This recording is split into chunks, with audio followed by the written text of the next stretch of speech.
Ang mensaheng hatid ng tulang ito ay para sa mga patuloy na nagmamahal kahit paulit-ulit nasasaktan, para sa mga hindi kayang bitiwan ang isang pagmamahal na hindi buo, at para sa mga lumalaban kahit sila lang ang may hawak ng espada sa isang laban na matagal nang tapos. Para sa inyo, hindi masamang umasa, pero hindi rin masamang piliin ang sarili.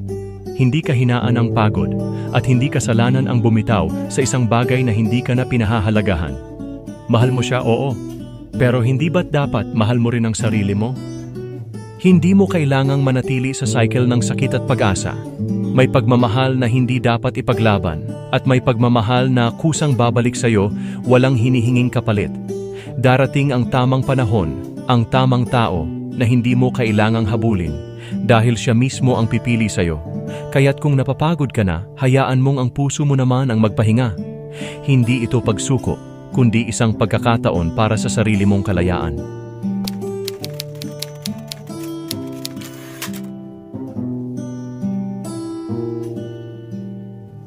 Heto na naman ako nakaupo sa bangkong kahoy ng kahapon.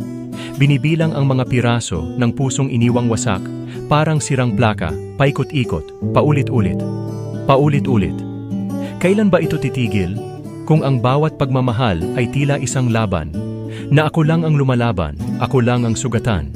Hanggang kailan ko ipagpipilitang tama ang pagmamahal na alam kong mali? Paano nga ba magmahal? Ito ba'y laging may kasamang luha? Laging may sugat na hindi maghilom?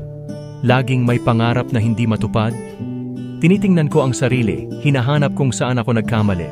Pero paano kung ang mali ay ang umasa sa'yo? Sa'yo na hindi naman ako kayang mahalin ng buo? Ngunit heto pa rin ako. Hawak ang piraso ng pusong paulit-ulit mong iniwan. Pinipilit buuin, pinipilit maniwala na baka sa susunod magbabago ang kwento. Kailan ba ang tamang panahon? Kailan ba ang sandaling puso mo't puso ko ay magiging malaya? O sadyang ako lang ang nakakulong sa pag-asang hindi kailanman magiging atin? At kahit ganoon, ayaw kong lumisan, ayaw kong sumuko. Kahit ang pagmamahal na ito ay tila isang awit na walang tugtog, isang kwento na walang wakas. Pagod na ako, pero hindi pa rin handang tumigil. Pagod na akong magtanong, ngunit hindi pa rin kayang bitawan ang sagot.